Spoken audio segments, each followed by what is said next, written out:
Hello everybody. Today I'm going to show you how to build a storage system with an indicator showing you how full your storage system is. The thing is, we're going to make this a little complicated because this video is mostly for iskall. For those of you who don't watch iskall, you should. He's pretty awesome. He plays on the Hermitcraft server.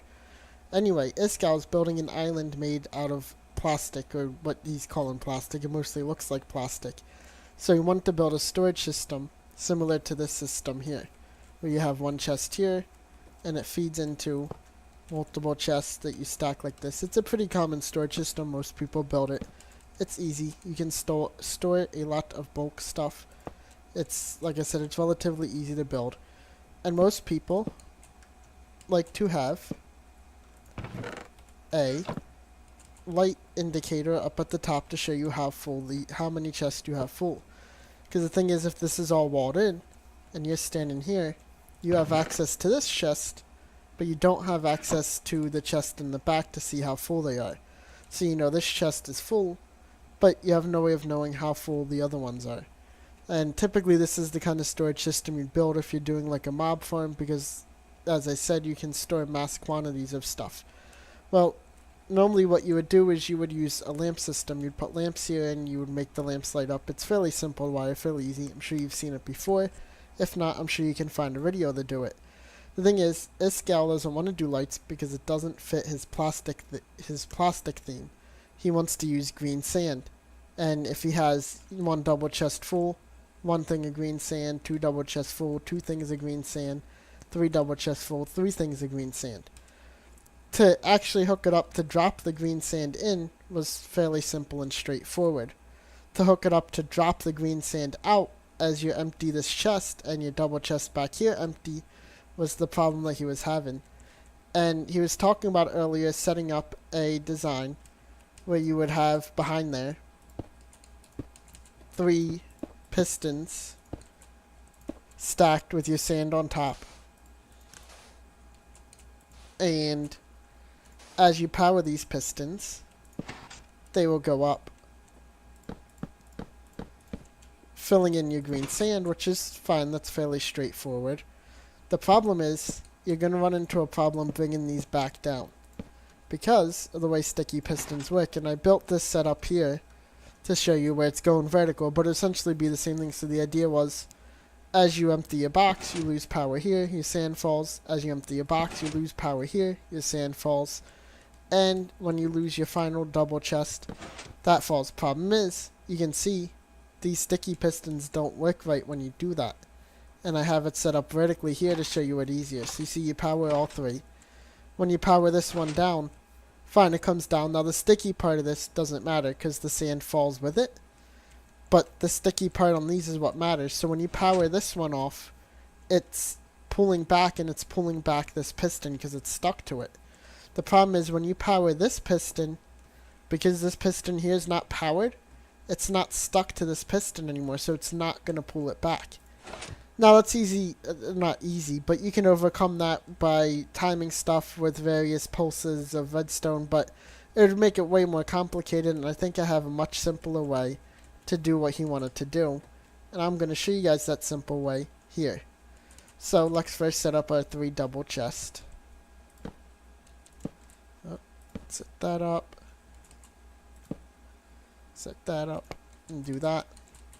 So I'll show you real quick how to wire up. So you can see you put a chest here. You put a bunch of hoppers. And then the idea is you have all of your stuff coming in from a mob farm or from bulk storage or from whatever you want. And it feeds into this hopper. Feeds into this chest. Down, down, down. Into this front chest. Obviously when these back up, it doesn't fill. When you take stuff out, it will keep filling. So what he wants to do is he wants to have a way to push sand down as these chests fill, and to drop sand as you empty this chest, and these chests in turn empty. As I said, the dropping is fairly easy to hook up, and I'll show you right now. So this is my design that I have. So you have a piece of sand here. Let's get rid of all that sand just to show you guys. And you have a piston, non-sticky, doesn't really matter I guess, sitting there undone. So what you want to look at is you want to see when this chest is full. When this chest is full, the stuff is going to back up into this hopper here. So what you want to do is you want to put down a comparator on this hopper, and then you want to go 2 back. Now going 2 redstone back is important. What's going to happen, and iskall mentioned it in his video, as stuff is moving down, here we'll show you. Let's just grab a full stack of stone. Hey. If you put a full stack of stone, you can see that as this stuff travels through, even though you only have one item in this hopper at a time, it's going to power this up, and it's going to power it up 1 redstone. Thing is, it's not going to power it up 2, because you only have one item in that hopper at all times. It's going to pull from this and push to that at the same time. So as long as you always put 2 lines from here, the only time that this thing will activate is when stuff is actually backing up into this hopper once this chest is full.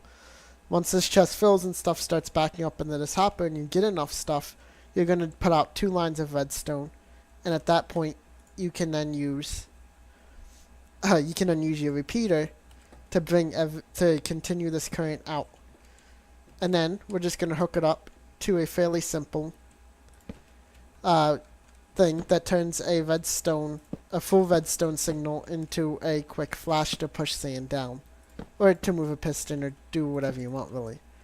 This is relatively easy to set up. All you have to do, let's just bring this back here first. Put our repeater there. All you have to do is put a repeater here into the side of a comparator. Delay that. The less of a delay you put, the sort of a pulse you get. The longer of a delay, the more of a pulse you get. And then just move and hook everything up just like that. Then all we have to do is bring this redstone up. You could do this. We'll do it with a redstone tower. Why not? So we go up like that. And we go up like that.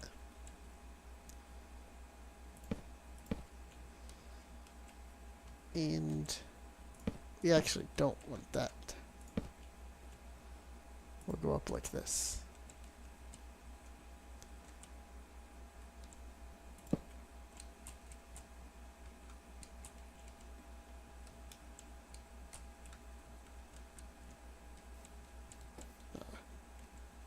That's right, we need to do this. Yeah. We need to put it on a block so that our tower actually goes up.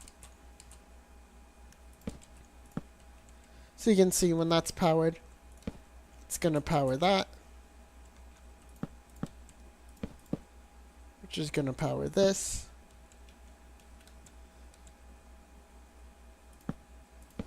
Which is going to allow this light to come on. You see, I just put a block here. This is essentially making power, which you get the same thing if this hopper starts to back up. Like I said, with just one item in, you'll see if we take a stack of blocks, which went back to the front, if we take our stack like this, and we put it in here, you can see as it moves through, that's not being repeated.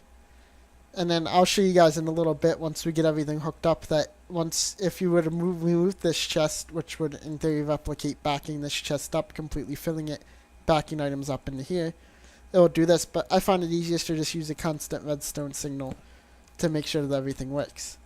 And you can see without the redstone signal, this torch up here is actually still lit. This torch up here is out.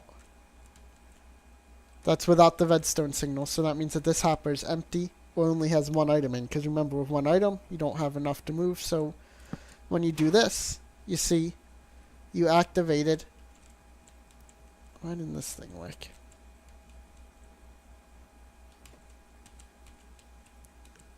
Hold on. Well, anyway, but this has to actually pulse and it didn't. Why didn't this pulse?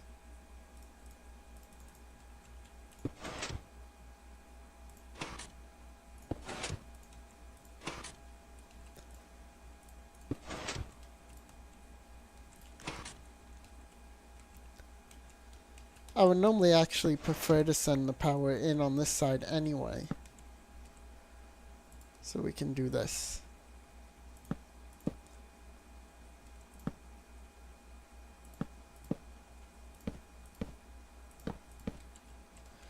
And it also probably did not pulse because that's too long. So if we do this, and then put that on a delay, and then, alright, you see how that pulsed like that? The problem that I was having was this right here wasn't long enough. This had to be shorter because on that power, basically the reason this pulses is because you're sending power to the end of this repeater, or to the end of this comparator, and obviously that's sending the signal straight through to that. Very short time later, you're sending power to the side of it. Remember, this is a comparator, so it wants to compare what's behind it, or to the side of it, and subtract it, and send that signal out. Well, it's getting full power here, and full power here, so it subtracts the two, and makes a brief signal that pulses that piston. And you can see, when it did that, it pushed the block down. So again, when we remove this, and the nice thing about this setup is when you take power away, it's not going to do anything. It's not going to affect that piston at all, which is how this system is actually working. So you can see again, what we're doing by putting this torch down is replicating this chest filling up. And I'll show you guys this. You see, without that chest, if we put a full stack of blocks into here, they're going to get taken by this hopper. At some point, this hopper is going to take enough to actually fill itself up enough to send out a signal that'll show you, that'll activate this whole signal and knock this block of sand down. And you can see, if it were green, it would look exactly how iskall wants. You now know when you come in, hey, I have one double chest full. Now if you do the same thing, but you have a whole block, and you do the same thing, but comparing on this one, so what you'd have to do, because again, so once this chest fills, so we'll put this chest back, and I'll show you guys. So what will happen is, once it backs up into this hopper and it kicks that and it knocks a block down, then it's going to start filling this chest. When this chest fills up, this hopper is going to start to fill up. And when that hopper fills up enough, you will again essentially create the same circuit.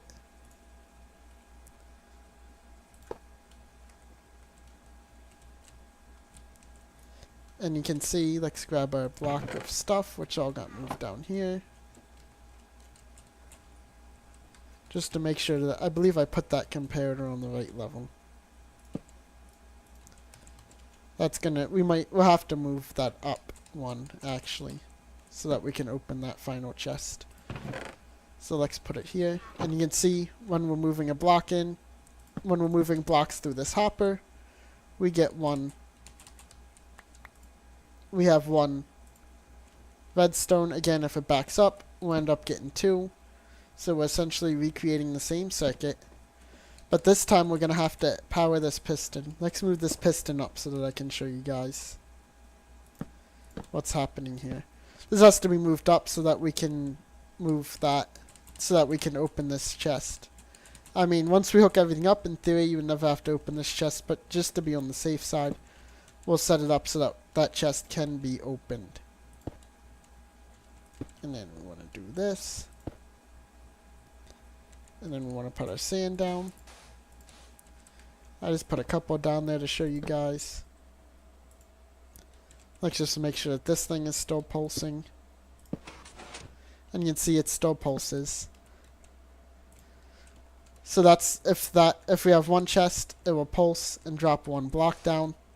And then we set it up to do the same thing.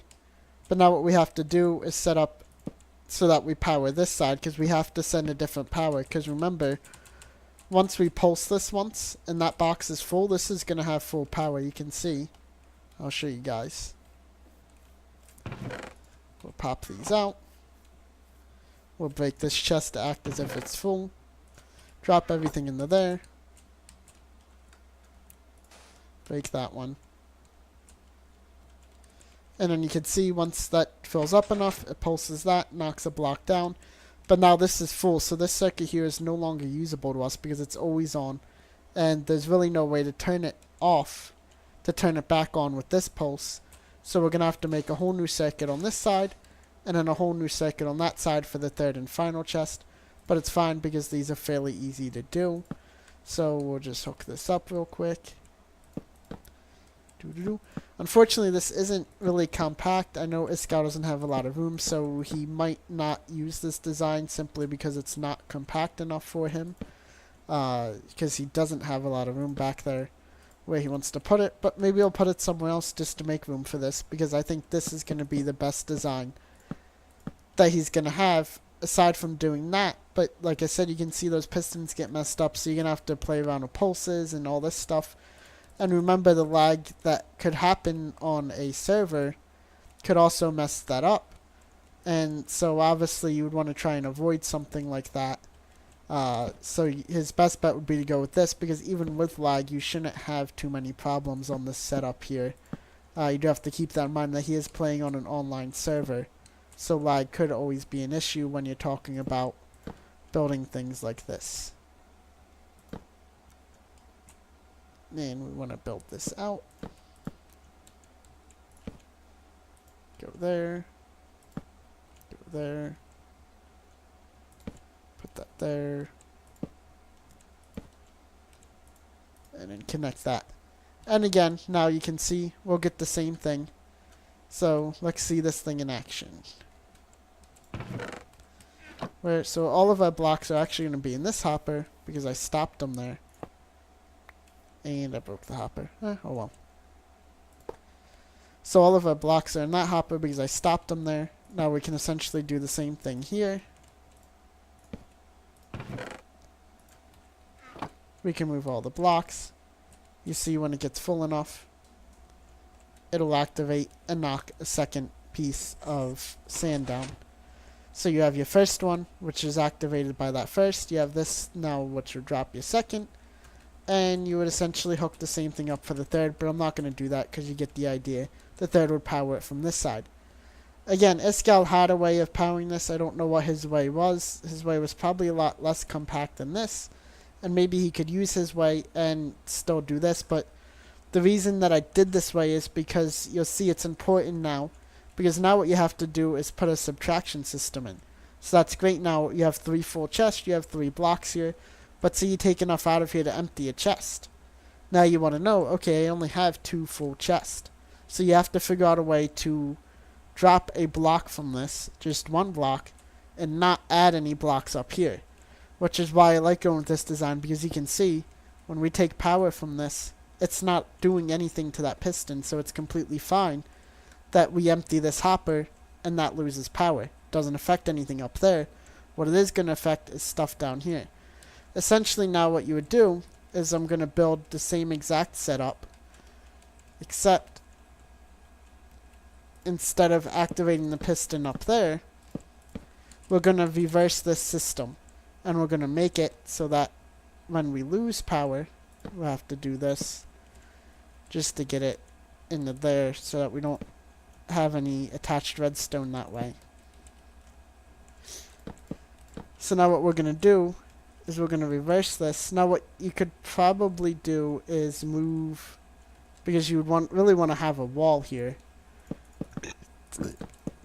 and keep all this flat. Like I said, this is not, there's probably ways to compact this, and I'm kind of hoping that maybe just showing you this will give you an idea or a way that you can compact this, or maybe someone else can take this design and make it much more compact. But for now, we're going to do it this way.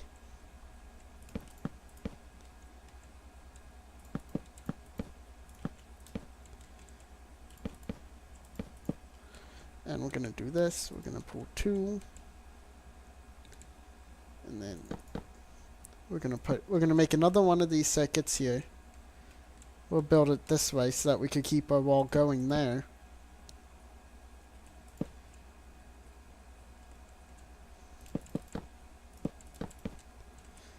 So we need another one of these pulse circuits. Power that. Now remember, this is going to be a subtraction system, so we have to put this back.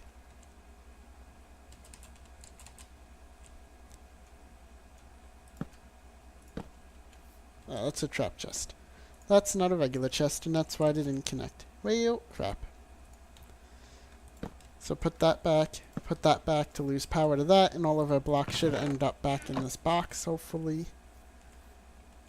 Oh, they're not going to end up back in this box. They're going to end up there because they weren't... There we go. Now they should end up... Let's just throw these blocks here back into the system so they all end up back there. So now what we want to do... So this is our first comparator here, right? And we're pulling power off of this second redstone wire so that we don't accidentally trip it by just having items moving through. We can pull off of the same second redstone wire here. But like I said, what we're going to have to do is invert this so that now when we lose power, we are actually powering this system, which will activate that. So what we want to do is if we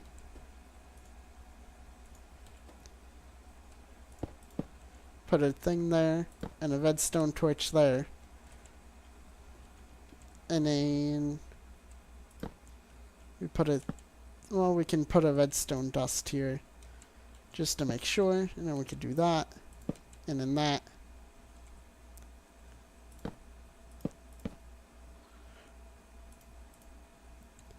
And then you can see what's going to happen is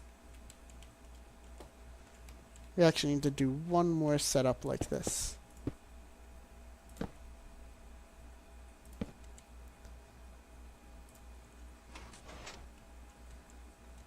So you can see now what's going to happen is when this chest fills up here, I'll just show you guys real quick.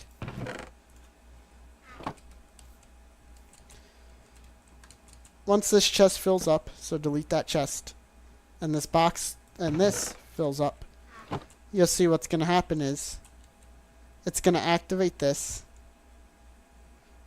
Just waiting for it to fill up. There you go. When we drop a block, in theory we won't have a block there. So we have one block to show that we have one chest full. If we pull enough out to empty that chest and that thing starts to move stuff, now you can see it didn't activate this bottom hopper. What it did do is remove power from it. So now we come, say this chest, so to have that happen, this chest would have to be full. These hoppers here would have to be full. And this double chest here would have to be full. And then enough items would have to back up into this hopper in order to do that. And activate that and knock a block down. Then what we can do is if we put that, you'll see what happens is stuff is going to move to this chest. It's going to move out of that hopper. If we, this would be basically showing what would happen if we took stuff out of this chest. Everything in that hopper moves there, that hopper moves there, that moves there. Stuff moves out of that chest and stuff moves out of that hopper. And you can see it activates that piston there, knocking your sand block over. You could do whatever you want with the sand block. I think the best bet for this system would be to put a torch here and a hopper. And then you can see you actually have, you can recycle your sand. You can move the sand back up here and put it back here so that you could keep recycling it and keep redoing this, because the system could cycle a lot. You know, like I said, if you have all three full, all three chests, and you pull stuff out of here and that empties out and that pushes that out and the sand falls down, you got two and then one, and then you fill it back up with more stuff. Because again, the idea behind this storage system is that you hook it up to like an auto farm or an AFK farm, like a creeper farm or a string farm or whatever you want, so that you can continuously supply this large amount of stuff. You know, large amount of string, gunpowder, whatever it is that you're farming. And when you come up here, you can see. So now when you come up here, you look and go, hey, I don't have any chests, just whatever I have in here. And my couple hoppers behind it is all I have. So, you know, is it not producing? Or you could, you know, look into it and find out why you don't have any more stuff. And once you do get more stuff, because it produces as you AFK, it's going to automatically drop a block down. So when you come back, you can look and say, hey, I filled up one chest. Or hey, I filled up two chests. Or hey, I filled up 3 double chests in the back. Now you know that you have plenty of supplies. Again, this is overly complicated. The much easier way to do it is to do it with just a light. You know, you just take your your redstone lamps and you just put them behind, and you essentially do what I did with the comparators, but instead of doing all this crazy piston actuating nonsense, you would just run the redstone wire right to the light. So first one fills up, this light activates, second one fills up, that light activates, third one fills up, that light activates. But like I said, the main reason behind this is to show iskall what I think is the best way for him to be able to add blocks and subtract blocks without having the two get messed up together. Like I said, this is a pretty big contraption, and I know he really wanted to keep it in a small area, and hopefully maybe him or somebody else watching can figure out a way to compact this down a little. I'm sure there's ways. I'm sure it'd be easy to do, but just something that other people can maybe look at and figure out. But that is all I got for now. Hopefully iskall watches this video. Hopefully maybe he gives me a shout out in this video. Maybe even uses this. I doubt he will because it's too big, but we'll see. But like I said, that's all I got for now. Thank you so much, and speak to you guys later.